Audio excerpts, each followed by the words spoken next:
Hello there and welcome to another live chapter reading for Itsy Bitsy Book Bits.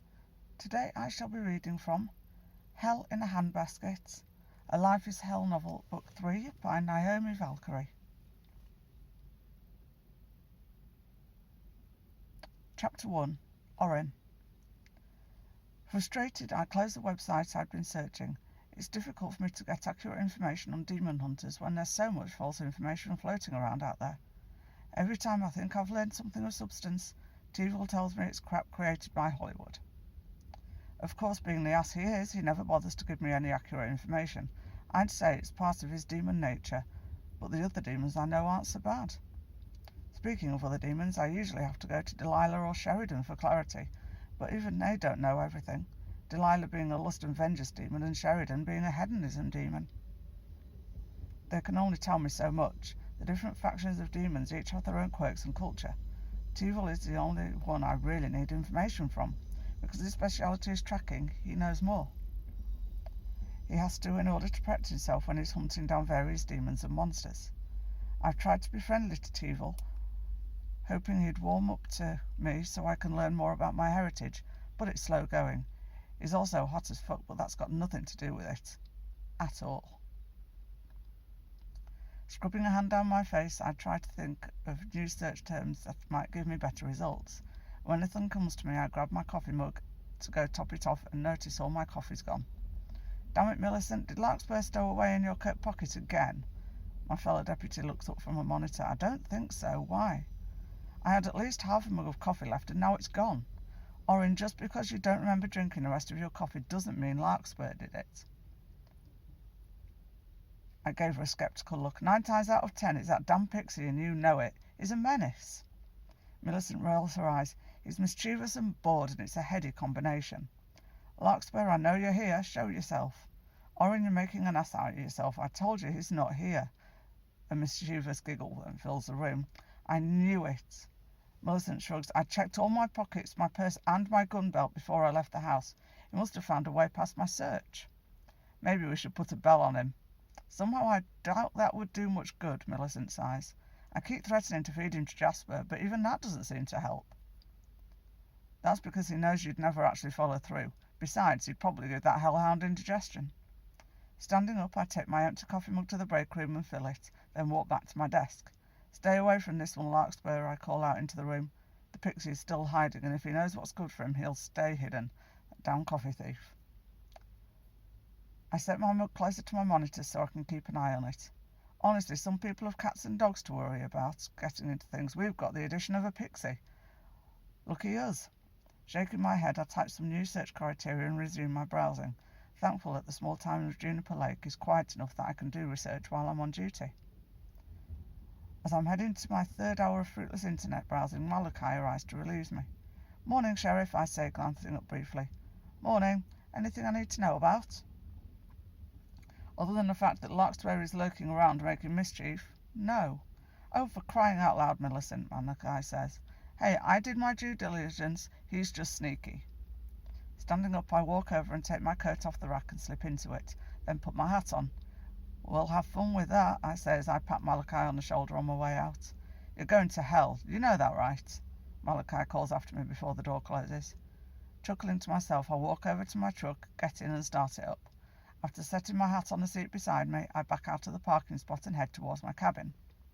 By the time I get to my place, I'm ready to face plant into my pillow. Even with the coffee, I'm still tired after working the night shift.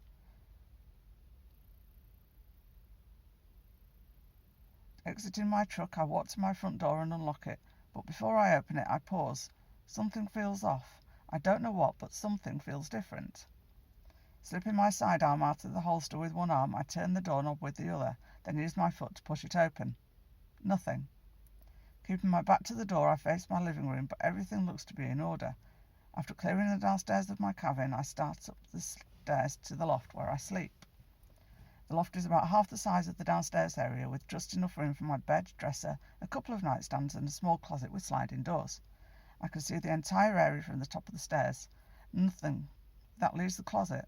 Walking slowly over to the closet, I slide the one side open and look inside. Not one thing is out of place. Lowering my gun, I sit it on my dresser while I go back down to close the front door. I must be overreacting because I'm exhausted. As my fingers turn the lock, I feel a presence behind me, then a cool blade rests against my throat. Always listen to your instincts, Hunter. I could have killed you a dozen times by now. The blade leaves my throat and I turn around. Teevil, you bastard, what the fuck are you doing here? Testing your reflexes. You've got the inherent talents of your lineage, you just lack the training to hone them. Way to rub it in. Instead of a surprise visit, how about you tell me how to find another hunter to train me? To my knowledge, there are few trained hunters left, and ones who are around keep their hunter status hidden. Teevil hesitates and said, I could train you to fight demons, but it won't be in the traditional hunter way. I'm speechless for a few seconds. Most of the time, Teevil is a first-class jackass, but then he has these moments where he seems like he actually gives a shit. It makes me wonder whether the jackass attitude is the front. Okay, I guess I have a few alternatives. Don't get too excited about it now, Teevil mutters. If I didn't know better, I'd think he was genuinely upset about my lack of overt enthusiasm. It's not that I don't appreciate his offer, more like I don't know if I'll be able to tolerate his attitude. We can start this afternoon after I get a nap. I'm beat. I trust you can find the way out, I say as I head up the stairs to my loft without waiting for a response. Chapter 2. Teevil. I watch Oren walk up the stairs to his loft, trying to figure out why I offered to train him. What is it about him that keeps me coming back to Juniper Lake? I haven't given a shit about much for a very long time, not since Naomi was murdered. His death turned me so bitter that I pushed Malachi right out of my life too, blaming him for the whole thing. I know it wasn't really Malachi's fault. He did everything he could to protect Naomi, but in the end that didn't matter. I needed someone to take my anger out on, and Malachi was a convenient target. Until a few months ago I'd avoided Malachi, but when he called me to help him take out some witches that had trapped his girlfriend Delilah, I couldn't resist. Witches were the root cause of Naomi's death, and I could take every opportunity to exact revenge that I can. I hadn't planned on coming back to Juniper Lake, but Oren caught my attention. Even though I'd never admit it, I keep helping around this podunk town just so I can be near him. Pathetic. I catch a flash of skin as Oren takes off his shirt. Maybe it's just a physical attraction I feel. The idea of a demon bedding a demon hunter. Yeah, that's probably it. Before I let myself analyse it any further, I pop out, leaving Oren to get some sleep. Service, sir? The young man nearly naked in front of me asks. Normally I would eagerly take him up on the offer, using the way he likes me to, but not right now. Now I need to think about where I should start Oren's hunter training. The thought of him having so much potential but essentially defenceless because of lack of training doesn't sit well. He has been introduced to a world full of dangerous things and has no idea how to defend himself against most of them. A surge of anger threads through me as I think about how Oren's family left him ignorant about his heritage. Not now, Jaru. The imp glances up at me briefly, then lowers his eyes. Have I angered you, sir? What? No, why do you ask? You use my given name, sir. I'm tired and have a lot on my mind, Jaru. You may go. Jaru looks hurt by my dismissal, walking away with his tail dragging the floor, but leaves me to my thoughts. Pouring myself some whiskey, I sit down on my bed and flip on the TV for some background noise. Just as I'm getting settled, I give things a good think. Someone pounds at my front door. Jaru answers it, and a minute later comes into my room. There's someone at the door looking to hire a tracking demon, sir. Down in the whiskey, I get off the bed and head towards the front door, pausing to give Jaru a kiss on his forehead for reassurance after my earlier dismissal. As per standing instruction, Jaru has left the visitor waiting outside of the door. I don't let people into my apartment until I've got a feel for what they're about. The guy standing just outside the door looks out of place for this neighbourhood. I might be swimming in money, but I don't advertise it. I'm more comfortable in a run-down apartment building than a flashy penthouse or a mansion. This guy clearly doesn't care who knows he has money. He probably has some kind of fancy car with a driver waiting for him downstairs. What do you want? I ask, already knowing he's here to hire me.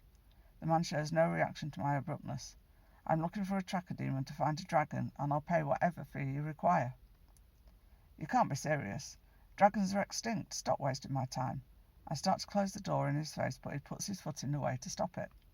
I've heard rumours of one, and I want to confirm them. I pull the door back and look at the guy again, then shrug. If that's how you want to spend your money, I'll take it, but when the research comes up empty, remember there are no refunds. If this idiot wants to pour thousands of dollars down the drain, who am I to stop him? The man hands me a card with a phone number on it, nothing else. You can contact me on that number to keep me up to date on your progress. I require a $10,000 deposit. The man pulls out his phone. Excuse me while I set up the transfer. Leaving the door open so I can monitor him, I go over to the coffee table, grab a cigar and light it. If you give them the account number, the money will be wired as soon as possible, the man says, holding the phone out to me. After giving the account number, I hand the phone back. Once I confirm the deposit is cleared, I'll be in touch. When I call, who should I ask for? Just ask for Ravenshire, the man says, pocketing his phone. I look forward to hearing from you soon. I watch Ravenshire disappear down the stairs, then close the door. Going back into the living room, I slide my laptop over on the coffee table and sit in one of the mismatched chairs. When the laptop boots up, I do a basic search on the name Ravenshire to see what his front is in the human world. Unfortunately, my search doesn't turn up anything useful, which means it's likely an alias, or the man I met isn't the one running the show. Leaning back in the chair, I rest my head on the back of it and close my eyes while blowing out a puff of cigar smoke. Why would someone want to search for an extinct being? I suppose the most likely reasons are money or power, but since I only have a scrap of information to go on, I can't rule anything out. When I lift my head and open my eyes, I see Jarrow staring at me from the entrance of the hallway. You're leaving again, aren't you? Most likely. I have no idea where this job will lead me. Jarrow nods and silently retreats to his room. A pang of guilt stabs me. I rub my chest, trying to rid myself of the bothersome feeling. Jarrow has been with me for several years. I know he has developed feelings for me. I should have terminated his contract when I first realised it, but I'm a selfish bastard and kept right on going with the arrangement. This new job will give me an excuse to end the contract. I will not be around very much while going on this wild goose chase that could take months, and Jarrow needs looking after. Pulling my phone out of my back pocket, I dial Oren. Unfortunately, all I get is his voicemail. After leaving a brief message, I hang up and then go searching the internet for a place for Jarrow to live until he gets a new contract. It doesn't take long to secure an apartment. Money talks and tends to expedite things. I pop into the new apartment to check it out. It's fully furnished and looks like the fancy price tag it comes with. Giving him a place to stay is the least I can do since I'm breaking the contract with Jarrow and probably his heart. At least he'll be comfortable and safe. I may not be in love with him, but contrary to popular belief, I'm not a complete dick. Walking over to the front door of the apartment, I unlock it and open it a crack to make sure no one is in the hallway before I step out and make my way downstairs to the office to pick up the key. Once I have the key, I head back up to the apartment to make sure it works, then leave it on the table in the dining area. Popping back to my rundown apartment, I quietly open Jarrow's bedroom door and watch him sleep for a minute. Like most imps, he's beautiful. Delicate facial features, long dark hair and lean muscle. I know he'll be able to get a new contract right away. Stealthily, I pack up the few personal items I know are his, that I know are the most important to him, and some clothing, then pop to his new apartment and set the box in a suitcase in his new bedroom.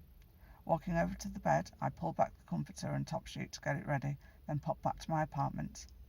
Going into my room, I shift some things around in my closet and pull out a small black case. Opening it, I take out a vial with the blue smoke like substance swirling within. Heading back to Jarrow's room, I uncork the vial and hold it under his nose, ensuring that he doesn't wake up while I transport him to the new place. I feel bad doing it this way, but it'll be easier on him to make a clean break. At least that's what I tell myself as I lift Jarrow out of bed and pop him into his new bedroom. After getting him tucked in, I leave a note for him on the nightstand, letting him know that my friend Oren will check in on him and help him if he needs anything. I also let him know that I left him money in an account for expenses and that I paid for the apartment for a full year. That will give him time to find a new contract that's right for him and not settle for just anything that comes along. Finally, I let him know I won't be at the old apartment anymore and he shouldn't come looking for me. Taking one last look at Jarrow, I pop back to my apartment and pack up anything that's important to me. It doesn't take long, since everything I have can be replaced. The only things I really need are my tracking gear, clothes, phone, laptop, and the box containing mementos of Naomi. I sweep through the apartment one last time, then making 3 quick trips to Juniper Lake, I have it all moved to the porch of my new home base. Knocking on the door, I wait impatiently for someone to answer. I suppose I could have popped in, but I at least want to cushion the blow a bit so Delilah doesn't kill me in my sleep. Finally, Delilah swings the front door open. Teevil, what are you doing here? Moving in. I'll take the attic room, I say, handing her one of the boxes. I'm sorry, I must be hearing things. I could swear you just said you're moving in. You heard correctly. I can't move in with Malachi. That's a murder waiting to happen. What makes you think I won't murder you for assuming my house is open for boarders? Have I or have I not done this ragtag group of misfits in Juniper Lake favours over the past few months? Shit, I'm calling in a marker. Glaring at me, Delilah moves out of the doorway with a sweep of the arm that's not holding the box. She says sarcastically, "Be my guest, Your Highness." "Don't mind if I do," I say with a grin. "Bring the rest of the stuff inside with you." "Would you?" I hear Delilah muttering under her breath as she sets the box she's holding down and goes out onto the porch for the other boxes. While she's busy with that, I pop up to the attic room and lay my laptop bag down on the small table in the corner. Checking my phone, I see that the money transfer for the new client has gone through. Pulling the contact card out of my laptop bag, I dial the number Ravenshire left me. It goes to voicemail, so I leave a brief message letting him know that the deposit went through and that I'll be starting the job right away. I don't bother to give him my new location. There's something about him that sets me on edge. I hope you enjoyed this live chapter reading and that you'll go check out the book. Thanks very much for watching. Bye bye.